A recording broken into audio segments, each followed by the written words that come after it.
जय श्री राम। जय श्री राम। जय श्री राम। जय श्री राम। शिव जी के भ्रमनाशक वचनन को सुन के पार्वती जी के सब कुतर्कन की रचना मिट गई। श्री रघुनाथ जी के चरणन में उनको प्रेम और विश्वास है वो, और कठिन असंभावना जाती रही।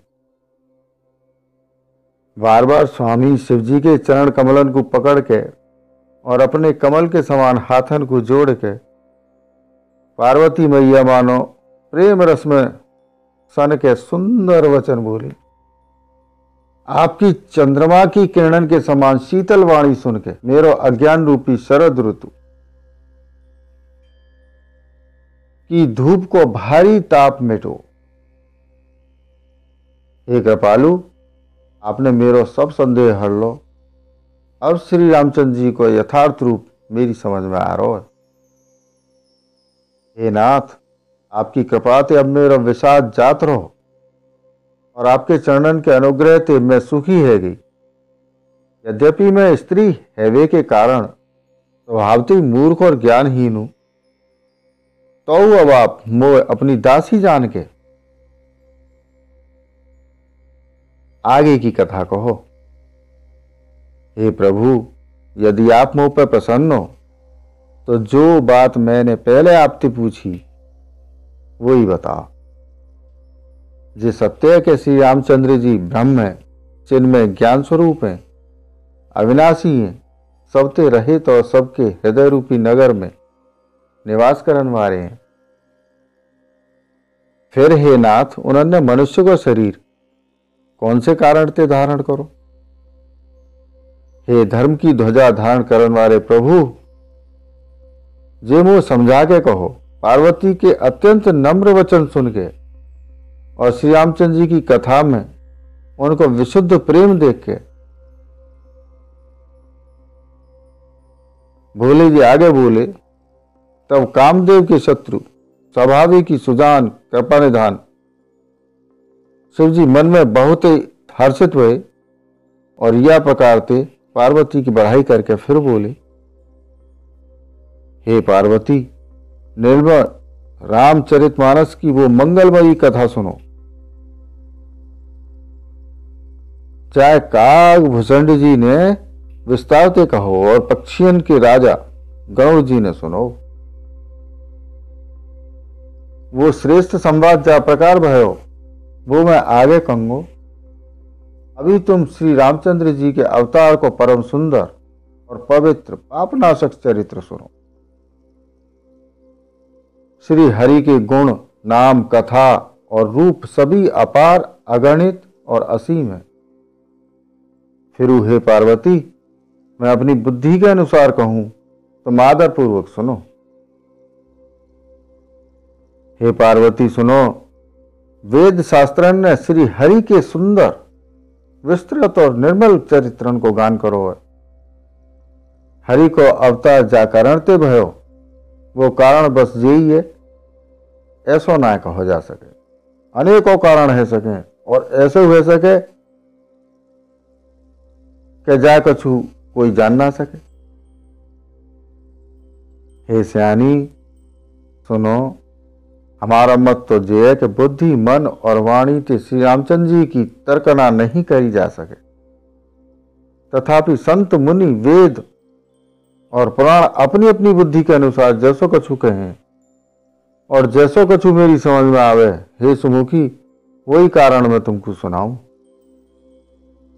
जब जब धर्म को ह्रास हुए और नीच अभिमानी राक्षस बढ़ जाएं, और वो ऐसो अन्याय करें जाको वर्णन ना है सके, ब्राह्मण, गौ, देवता, पृथ्वी कष्ट पावे, तब तब वो कृपा निधान प्रभु भांति भांति के शरीर धारण करके सत्य जनन की पीड़ा हरें। वो असुरन को मार के देवतन को स्थापित करें, अपने स्वास्वरूप वेदन की मर्यादा की रक्षा करें, और जगत में अपनो निर्मल यश फैलावें। श्री रामचंद्र जी के अवतार को जी कारण है। वाई यश को गाय गाय के भक्तजन भवसागर ते तर जाए। कृपा सागर भगवान भक्तन के हित के लें शरीर धारण करें। श्री रामचंद्र जी के जन्म लेवे के अनेक कारण हैं, जो एक ते बढ़कर एक विचित्र हैं। हे सुंदर बुद्धि वाली भवानी, मैं उनके दो एक जन्मन को विस्तार से वर्णन करूं। तुम सावधान है कि सुनो। श्री हरि के जय और विजय दो प्यारे द्वारपाल हैं, जिनको सब कोई जाने। उन दोनों भैया ने ब्राह्मण सनकादि के शाप से असुरन को तामसी शरीर पायो। एक को नामो हिरण्यकशिपु और दूसरे को हिरण्याक्ष। हे देवराज, गे देवराज इंद्र के गर्भ को छुड़ाए वाले सबरे जगत में प्रसिद्ध भय।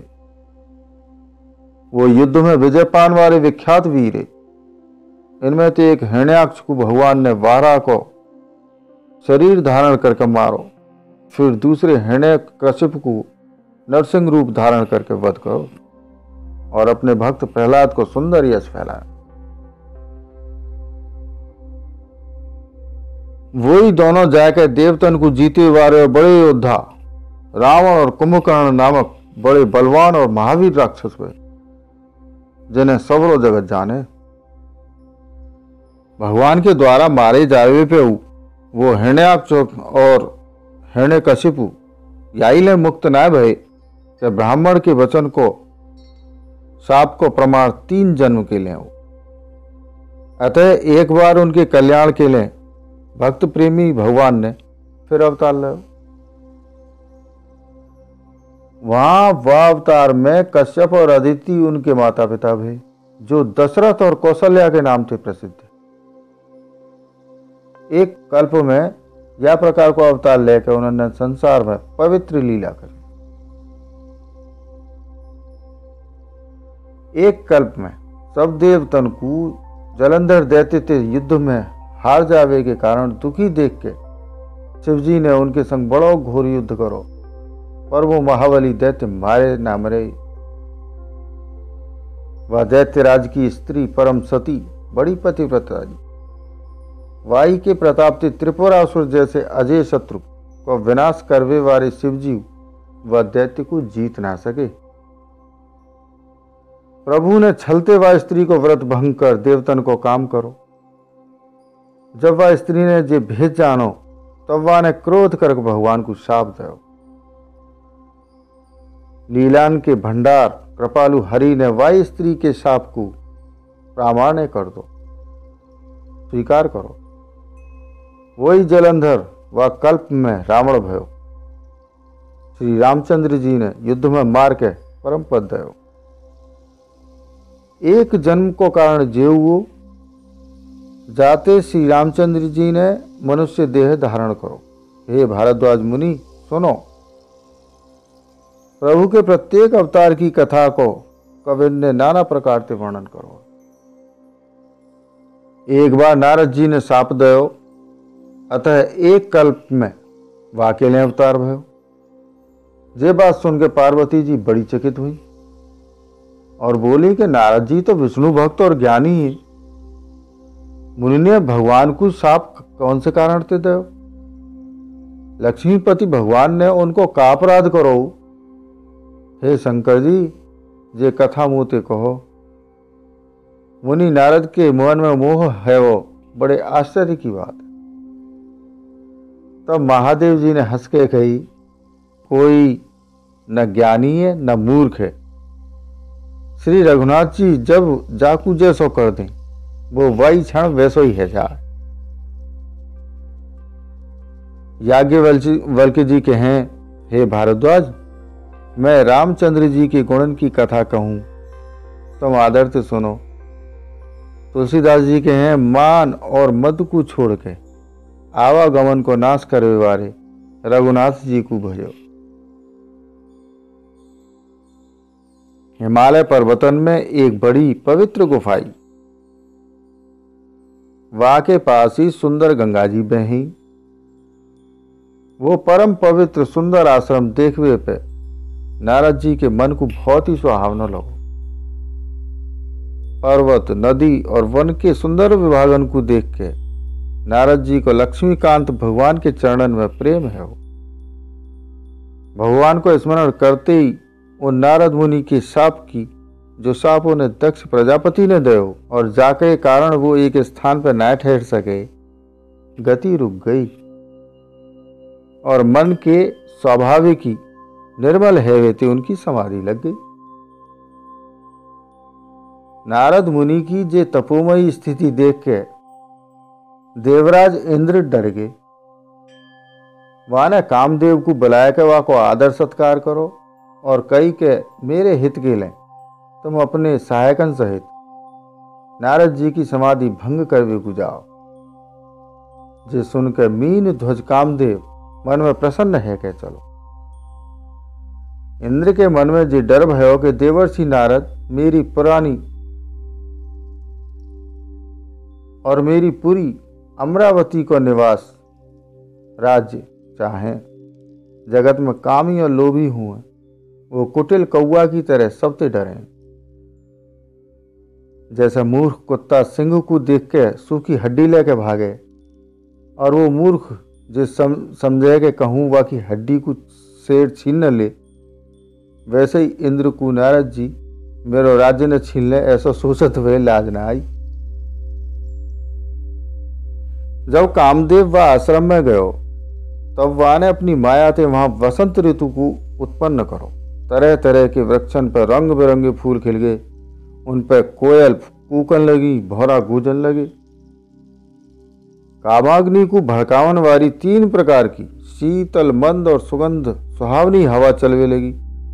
रंभा आदि नवयुवती देवांगना जो सबकी सब काम कला में निपुणी, वो बहुत तरह के तीनों की तरंग के संग गामन लगी। हाथ में गेंद लेकर नाना प्रकार के खेल खेलवे लगी।